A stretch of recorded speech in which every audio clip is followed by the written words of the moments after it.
Boa noite a todos. É com muita alegria que estamos aqui hoje juntos para estudar um pouco mais sobre o Evangelho. Queria agradecer a oportunidade por estar aqui hoje explanando o capítulo 26, Dai gratuitamente o que recebestes gratuitamente, itens 1 a 6. Para que eu pudesse estar aqui hoje explanando esses itens para vocês, eu estudei bastante. Então, podemos dizer que juntos essa noite iremos aprender, não é mesmo? Então, vamos lá. Nós veremos hoje os itens 1 a 6. Dom de curar, 1 e 2. Preces pagas, 3 e 4. E vendilhões expulsos do templo, 5 e 6. Vocês verão ao longo da explanação que eu deixei aqui algumas imagens. Então, conforme eu for falando, vocês podem ir aí observando essas imagens, certo? Vamos então começar pelo dom de curar. Então, no nosso evangelho, nós encontramos: restituí a saúde aos doentes, ressuscitai os mortos, curai os leprosos, expulsai os demônios, dai gratuitamente o que gratuitamente haveis recebido. Mateus, capítulo 10, versículo 8. Bom, na época de Jesus, a gente sabia que tudo era muito difícil, especialmente na saúde. Alguns discípulos podiam curar as pessoas e essa era uma das suas missões. Então, tinha os 4 verbos que nós vimos aí anteriormente: restituir, ressuscitar, curar e expulsar. Restituir a saúde aos doentes, que não eram poucos. Ressuscitar. Era muito comum os casos de catalepsia, exemplo de Lázaro, não é? Então, muitos achavam que estavam mortos e aí tinha a vida de volta, né? Ressuscitou. Curar. Curar quem? Os leprosos, que eles eram retirados da sociedade para voltar após a sua cura. E expulsar. A expulsão dos demônios, com um trabalho de espiritualidade e desobsessão. Um trabalho físico e espiritual. Vale lembrar aqui que os demônios eram os espíritos imperfeitos, tá bom? Então hoje nós temos tudo para resolver isso, tudo.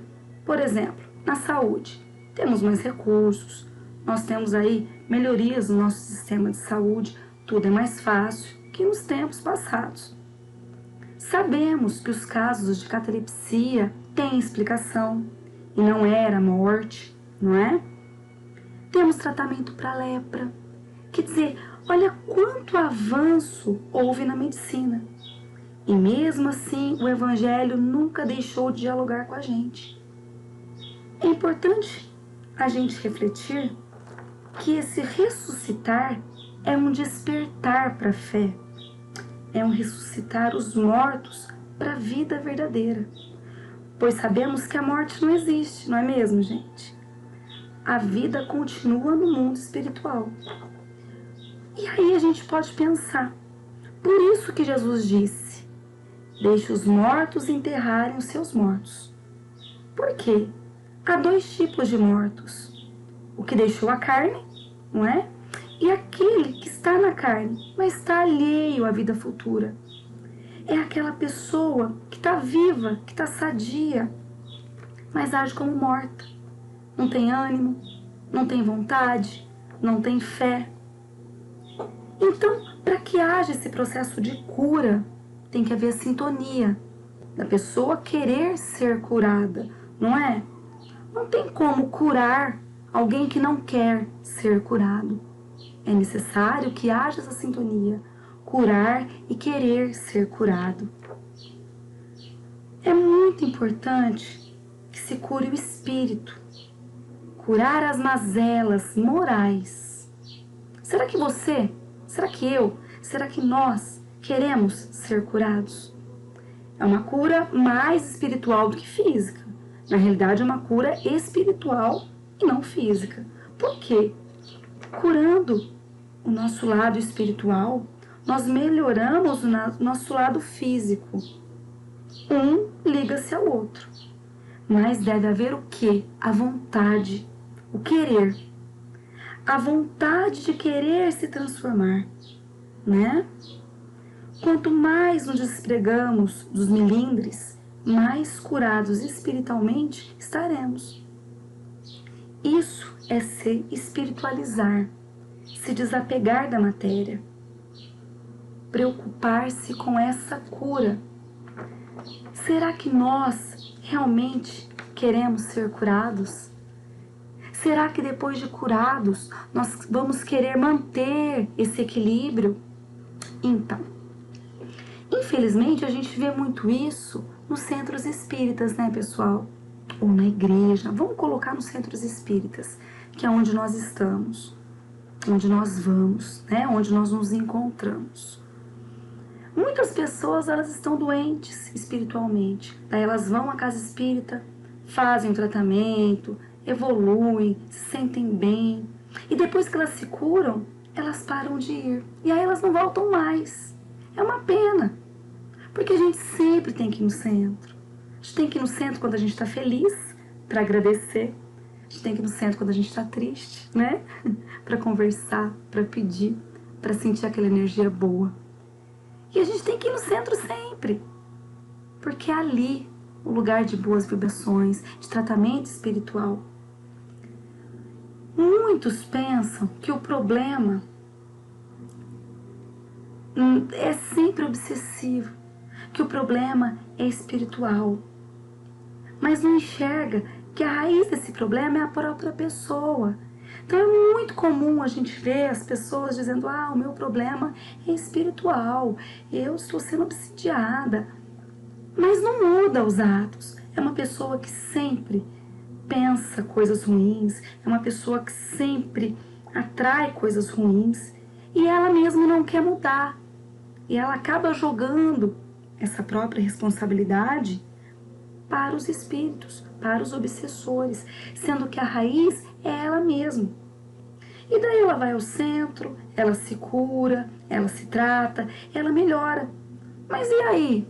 Ela continua pensando coisas ruins, ela continua agindo de uma forma irregular, e aí ela não vai conseguir melhorar. Isso tudo que ela sentia vai voltar. A gente sabe que quando a gente está bem espiritualmente, tudo se resolve mais fácil. Os nossos problemas físicos são mais fáceis de resolver, porque a gente encara as nossas doenças, os nossos problemas físicos de uma maneira diferente, com mais força, com mais fé. A gente tem que pensar assim, a gente tem que sempre refletir assim, que tudo que a gente pensa, a gente atrai, né? Então, vamos pensar coisa boa, para a gente poder atrair coisa boa e para a gente agir dentro disso. Vamos então sempre aplicar isso na nossa vida. Vamos pensar coisas boas, vamos ser bons para os outros, porque a nossa cura espiritual é isso. E a gente, tendo essa cura espiritual, a gente vai levar muito melhor os nossos problemas físicos. Eu gostaria de colocar aqui para vocês que existem pessoas com o dom da mediunidade. E essa mediunidade, ela tem muito a ver com a moral, né, da pessoa. Por exemplo, nós somos observados pelos espíritos a todo momento. Imaginem, por exemplo, se um doutrinador que auxiliou ali num trabalho de desobsessão, se ele age de um jeito ali no centro espírita, mas ele chega em casa, ele grita, ele humilha, ele é violento, será que isso vai ser bom para ele? Não, isso vai ser muito ruim para ele. Por quê? Os espíritos estão ali observando o que ele tem feito. Então quer dizer que no centro espírita ele foi tão justo, tão ético, tão bom, mas em casa, com a família, ele é agressivo, ele é bravo, ele é bruto. Agindo assim, o próprio doutrinador vai ficar mais frágil diante da descoberta da sua falsidade moral. Por quê? O espírito vai ver que ele fala de um jeito, mas ele age de outro, não é? A caridade, pessoal, tem que começar dentro de casa. Que bom a caridade, como é bom, a gente está vendo aí essas imagens, como é bom doar amor. Mas vamos doar amor dentro de casa. Primeiro é dentro de casa, né? Cuidar da nossa morada interior primeiro. Amar a si mesmo. E depois poder curar as pessoas, e depois poder passar o nosso amor para as pessoas. Mas vamos cuidar primeiro da nossa casa. Tem um exemplo, né? Que conta-se que um escriba, ele se vestia muito bem, ele gostava de ser reverenciado nas ruas, sentava-se no primeiro lugar na sinagoga e se colocava em evidência. Estava sempre em evidência, orando, ajudando, mas lá, no seu outro ambiente, ele era uma pessoa cruel. Ele extorquia os mais pobres, ele tirava tudo que podia dos outros e ele dominava todo o interesse financeiro. Na sinagoga ele era um exemplo de bondade, mas no outro ambiente ele era um próprio exemplo de crueldade, de violência. Falta conduta moral, vocês percebem isso? Por isso, nós precisamos ter conduta moral, perto ou longe do templo de Deus, seja no centro, seja na igreja. Tudo bem? Então agora nós vamos passar para as preces pagas. Então nós vamos encontrar assim no Evangelho. Disse em seguida a seus discípulos, diante de todo o povo que o escutava: precatai-vos dos escribas que se exibem a passear com longas túnicas, que gostam de ser saudados nas praças públicas e de ocupar os primeiros assentos nas sinagogas e os primeiros lugares nos festins, que a pretextos de extensas preces devoram as casas das viúvas. Essas pessoas receberão condenação mais rigorosa. Lucas, capítulo 20, versículos 45 a 47. Marcos, capítulo 12, versículos 38 a 40. Mateus, capítulo 23, versículo 14. Bom, o que podemos então dizer das preces pagas? No mundo espiritual não há troca, não há moeda. Muitos acham que porque ajudam na sopa, porque doam roupas, porque compram cestas básicas, tem um lugar garantido no céu. Isso é um tipo de prece paga. Deus não vende os benefícios que os concede. Aquele que compra ou vende sua prece se julga dispensado de orar, pois está quite. Por exemplo, eu paguei para alguém rezar por mim, eu paguei com meu dinheiro, então eu estou livre, não preciso orar mais. Ele delega, então, a outra pessoa a caridade, a prece, o auxílio. Ou seja, agindo assim, reduziu-se a eficácia da prece ao valor de uma moeda. As preces pagas que devemos fazer são aquelas que nós nos esforçamos, que a gente se reinventa através do amor e da reforma íntima. Como assim? Perdão, a paciência, a compreensão, amar as pessoas difíceis e auxiliar justamente aquelas pessoas que não merecem. Isso sim compensa, né? Isso sim é uma prece verdadeira. É pagar o ódio com amor, né? Aquela raiva que eu sinto do outro, aquele ódio, aquela vontade de vingança, para quê? Vamos inverter, vamos devolver o ódio com amor, não vamos revidar. Vamos, se preciso for, dar outra face. Não vamos nos vingar, vamos ajudar. Tudo isso, gente, não tem a ver com religião, tem a ver com moral, tem a ver com valor. Olha só, se a gente for analisar as viúvas, né? O caso das viúvas. Os escribas, eles tiram todo o patrimônio das viúvas e eles prometem interceder através das preces. E elas se confortam, achando que pagando estarão sendo recompensadas. Então elas pensam assim, bom, já que eu paguei para rezarem por mim, estou salva. Prece não se cobra, prece não se paga. Não é mesmo, pessoal? As preces pagas que devemos fazer, então, são aquelas que são feitas pelo coração, aquelas que a gente se esforça, aquelas que a gente muda o nosso interior. Não delegar para uma outra pessoa fazer. Por exemplo, bom, se eu estou pagando, então não preciso mais orar. Isso não é uma prece verdadeira. Isso é a prece paga. Quando nós formos orar para alguém, a gente tem que pensar positivo. A gente tem que pensar no melhor. Então é importante, já que a gente analisou preces pagas, vamos então pensar como a gente pode fazer uma prece. A gente então tem que pensar positivo, vibrar positivo e mentalizar que aquilo já está acontecendo de bom. Não vamos considerar o que vem do outro lado. Não vamos considerar o que vem de lá para cá.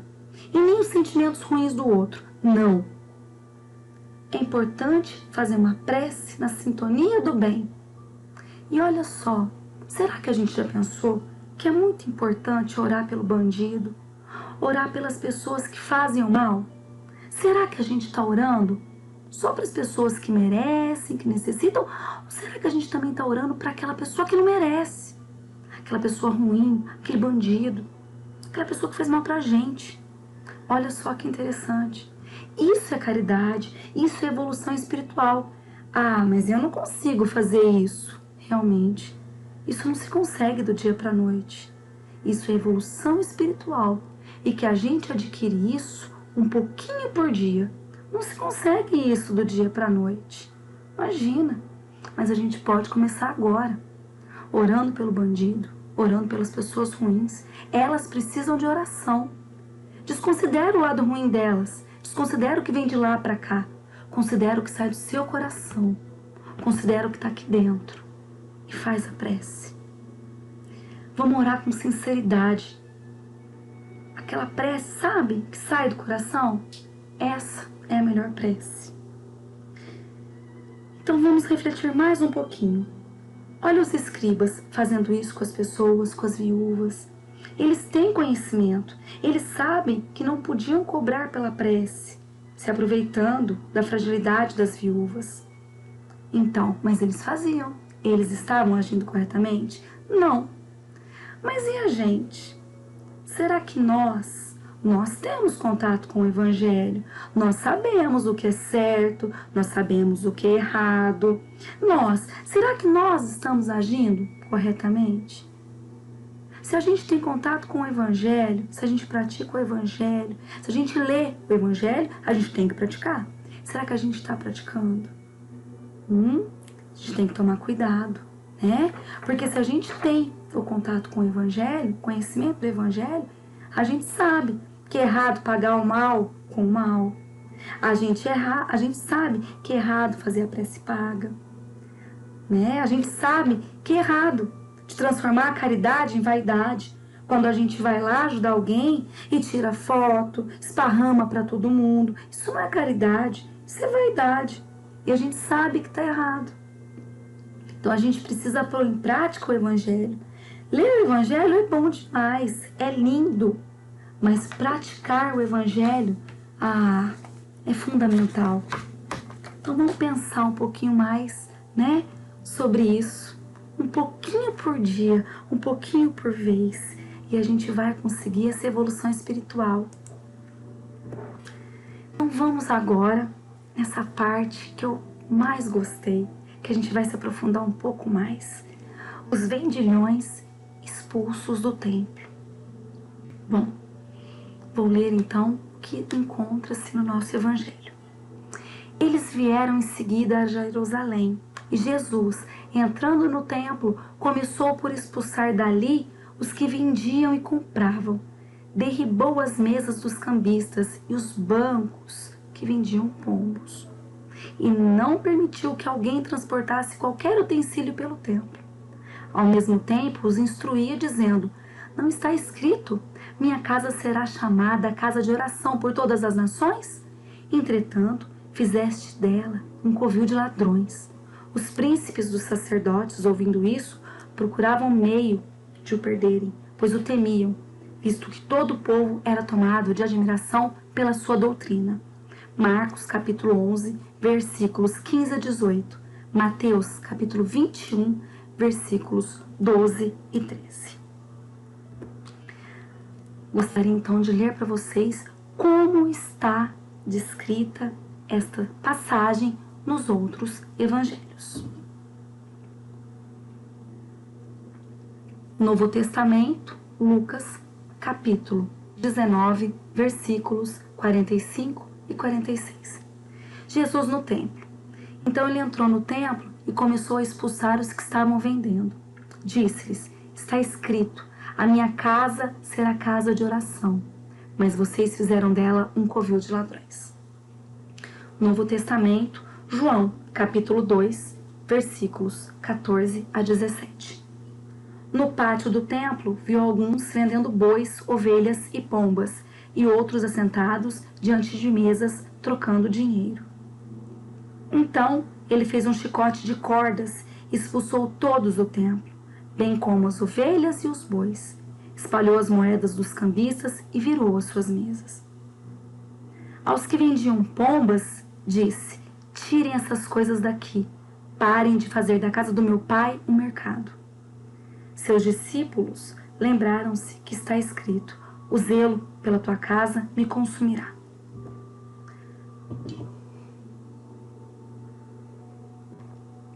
Novo Testamento, Marcos, capítulo 11, versículos 15 a 18.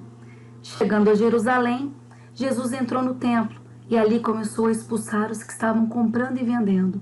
Derrubou as mesas dos cambistas e as cadeiras dos que vendiam pombas.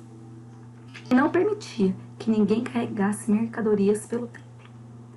E ele ensinava dizendo: não está escrito, a minha casa será chamada casa de oração para todos os povos, mas vocês fizeram dela um covil de ladrões. Os chefes dos sacerdotes e os mestres da lei ouviram essas palavras e começaram a procurar uma forma de matá-lo, pois o temiam, visto que toda a multidão estava maravilhada com o seu ensino. Novo Testamento, Mateus, capítulo 21, versículos 12 e 13. Jesus no templo. Jesus entrou no templo e expulsou todos os que ali estavam comprando e vendendo. Derrubou as mesas dos cambistas e as cadeiras dos que vendiam pombas. E lhes disse: está escrito, a minha casa será chamada casa de oração, mas vocês estão fazendo dela um covil de ladrões. Para finalizar, está escrito nos evangelhos, Antigo Testamento, Isaías, capítulo 56, versículo 7. Esses eu trarei ao meu santo nome, e lhes darei alegria, em minha casa de oração. Seus holocaustos e demais sacrifícios serão aceitos em meu altar, pois a minha casa será chamada casa de oração para todos os povos. Antigo Testamento, Jeremias, capítulo 7, versículo 11. Este templo que leva o meu nome tornou-se para vocês um covil de ladrões? Cuidado, eu mesmo estou vendo isso, declara o Senhor. Após analisarmos os evangelhos, eu gostaria de colocar aqui para vocês uma reflexão. Será que Jesus seria capaz de fazer um chicote com cordas e expulsar todos do templo, espalhando as moedas dos cambistas e virar as suas mesas de forma violenta? Será? Então agora nós vamos ver a pergunta 625 do Livro dos Espíritos e vamos ver a resposta também. Qual o tipo mais perfeito que Deus já ofereceu ao homem para lhe servir de guia e modelo? Olha a resposta: Jesus. Para o homem, Jesus constitui o tipo da perfeição moral a que a humanidade pode aspirar na Terra. Deus nos oferece como o mais perfeito modelo, e a doutrina que ensinou é a expressão mais pura da lei do Senhor, porque o Espírito Divino o animava, e porque foi o ser mais puro de quantos têm aparecido na Terra. Quanto aos que, tendo pretendido instruir o homem na lei de Deus, transviaram por meio de falsos princípios, isso aconteceu por haverem deixado que os dominassem sentimentos demasiado terrenos e por terem confundido as leis que regulam as condições da vida da alma com as que regem a vida do corpo. Muitos apresentaram como leis divinas simples, leis humanas estatuídas para servir às paixões e dominar os homens. Então vamos analisar essa resposta. Vamos pensar então nessa reflexão. Será que Jesus seria capaz de fazer um chicote com as cordas, expulsar todos do templo, espalhando as moedas dos cambistas e virar suas mesas de forma violenta? Vamos então agora comentar, analisar, refletir sobre a resposta da pergunta do Livro dos Espíritos, aí 625. O mestre dos mestres é realmente um modelo no qual todos devem se inspirar para caminhar com passos firmes em direção à luz. Somente Jesus era e é o guia de todos os povos. Jesus é a fonte sustentadora da vida. A doutrina espírita sem Jesus perde o seu valor e se desfaz nas brumas do tempo. Jesus é a perfeição moral em todos os rumos, de todos os entendimentos e o maior fenômeno que ocorreu na face do planeta. A doutrina moral saía de seus lábios divinos com a pureza que somente o amor universal pode dar. A vinda de Jesus aqui para a Terra foi o maior evento que já aconteceu. Jesus é a perfeição moral, gente, em todos os rumos, de todos os entendimentos. E esse foi o maior fenômeno que ocorreu na face do planeta. Foi a vinda de Jesus para cá. Então, pensando nisso, nós vamos então analisar os vendilhões expulsos do templo. Vamos então ver uma outra interpretação. E eu convido vocês a analisar então essa interpretação. E é muito importante, porque, como o seu Luiz falou na nossa abertura, muitas vezes nós temos a dificuldade de interpretar algumas passagens dos evangelhos, né? E essa é uma passagem que merece toda a nossa atenção. Para quê? Para que a gente possa refletir sobre esse acontecimento, podendo então interpretá-lo com a luz esclarecedora dos ensinamentos de Jesus. E é isso que nós vamos fazer agora. Esse livro se intitula Os Últimos 6 Dias de Jesus, do autor Jamiro dos Santos Filho. Ele traz uma interpretação muito precisa, muito cuidadosa sobre essa passagem. O autor, o Jamiro, ele escreveu esse livro por intuição. Então ele conta com uma riqueza de detalhes o que ele viu ali. Então eu gostaria de contar para vocês o que o Jamiro contou aí nesse livro. No final da palestra, eu vou deixar para vocês o link do YouTube que tem esse audiolivro. Tem esse audiolivro e vários outros títulos que a gente pode ir escutando enquanto a gente faz os nossos afazeres. E conhecer é sempre tão bom, né, pessoal? É tão gostoso. Então é isso que nós vamos fazer agora. Nós vamos conhecer essa interpretação dessa passagem que merece toda a nossa atenção, tá bom? Então vamos lá. Jesus, então, ele chegou no pátio do templo e começou a andar, observar, e vendo que ali tinha muita coisa. Gente, imaginem um lugar cheio de barulho, com muitas pessoas falando, tumulto, desordem. E Jesus entrou no templo com calma e foi andando por ali. Foi observando com um olhar triste tudo o que acontecia naquela casa sagrada, que naquele momento estava um caos. Muitos o reconheciam, e chamava ele por mestre, Messias. E Jesus estendia a sua mão e deixava que as pessoas a tocassem, com um sorriso bem suave no rosto. O povo desejava o seu amor. E aí, Jesus foi andando, e algo incrível foi acontecendo. O silêncio, pouco a pouco, foi tomando conta daquele local. Ali, gente, tinha muitas pessoas, uma multidão, milhares de pessoas. Pessoas de todos os jeitos, pessoas de todos os lugares, pessoas com vários pensamentos, e cada um foi se posicionando ali no lugarzinho para ouvir Jesus. Por mais que ali tivessem pessoas de tantas formas, com opiniões diferentes, elas foram se aquietando, se tranquilizando para ouvir Jesus, porque a multidão respeitava Jesus, desejava ouvi-lo. E aí, tudo foi ficando quieto, e Jesus começou a falar com amor, com calma e com firmeza, com argumentos firmes. Mas as palavras eram doces.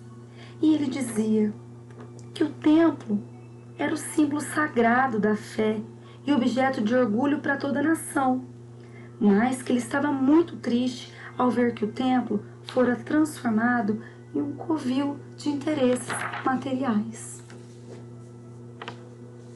Ele dizia: essa casa deveria ser o local de recolhimento da alma, mas foi feita uma casa de câmbio para recolher dinheiro. Jesus continuou andando e falando: vocês queriam tanto local para reverenciar a Deus único, mas nesse lugar só vejo os deuses. Aqui, Deus, que é o dinheiro que esmaga os pequeninos, e o poder que humilha sem piedade. E Jesus continuou a falar: olhar em volta, que imundice, que mau cheiro, quanto barulho, quanta desordem. Aqui mais parece um mercado que se vende tudo, que se adquire tudo, menos a fé. E Jesus estava muito triste, e as pessoas foram se sentindo envergonhadas. E Jesus se calou e começou a observar o silêncio da multidão.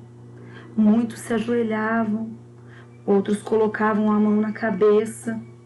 Cada um tinha um modo de sentir as palavras de Jesus, mas todos estavam ali perplexos, sentindo as palavras de Jesus. E assim, Jesus continuou: há mais soldados aqui que no palácio de Herodes, mas o que guardais? Ouro, pedras preciosas? Os escribas sacerdotes mostraram as riquezas celestiais, sendo que eles deveriam revelar a eles as riquezas da alma. Como me dói vê-los assim, nesse local, com cheiro ruim, com cheiro de sangue, com cheiro de morte. Para que ofereceis ao Pai carne, sangue? Para que ofereceis sacrifício dos animais? Não sabem que o Pai é o Espírito Supremo do Infinito? Que devemos amá-lo em espírito, oferecendo amor, bondade. Vocês fizeram dessa casa santa um matadouro, transformando esse templo sagrado num mercado que vende a preço de ouro as bênçãos celestes aos povos simples e sofridos. Onde está escrito que o Pai vende misericórdia? Onde? As palavras foram tocando o coração das pessoas e elas ficavam cada vez mais sentidas, cada vez mais envergonhadas, e elas choravam, elas punham a mão no rosto, sentindo vergonha do que estava acontecendo, se sentindo arrependidas. E Jesus foi andando no pátio e pondo a mão na cabeça das pessoas, acalentando as pessoas, acariciando, dando um afago. E continuou dizendo: Deus está dentro de nós, Deus está no universo. Não é preciso oferecer-lhes um lugar para se manifestar. Mas é claro, se construir um templo, Deus estará nele. Mas Deus não está aqui agora, neste antro de vaidade, cheio de maldade que mata. O luxo e a ostentação, o ouro, não impressiona o Pai. O Pai não quer isso. Deus não quer luxo. Deus não quer riquezas. E essas palavras tocaram muito forte as pessoas que choravam, que se arrependiam do que estava acontecendo ali. E aí a gente pode entender quando a gente viu lá atrás o chicote que Jesus tinha na mão. Essas palavras eram sim o chicote que estava nas mãos de Jesus. Sim, esse era o chicote que estava alto no coração do povo. Essas palavras cheias de amor que feriam mais qualquer chibatada, que repercutiam nas almas das pessoas de forma marcante e dolorosa. Então vocês percebem? Vocês veem qual era o chicote que Cristo usou? Era o chicote do amor, era o chicote do esclarecimento. Jesus completou sua fala chamando a atenção dos sacerdotes e escribas que exploravam a fé dos povos. A forma de amar a Deus é através dos nossos atos e não através de sacrifícios para se ver livre dos erros. Não. E finalmente Jesus pediu: vamos libertar os animais que estão aqui para o sacrifício. E ele pediu isso para a multidão. E disse ainda: vamos ofertar o nosso coração puro e limpo, sem sacrifícios. Vamos sacrificar sim a nossa alma, para que as nossas ações sejam puras. Vamos, soltem os pombos, soltem todos os animais. E assim, aquela multidão foi libertando todos os animais. Eram pombos, eram carneiros, eram ovelhas.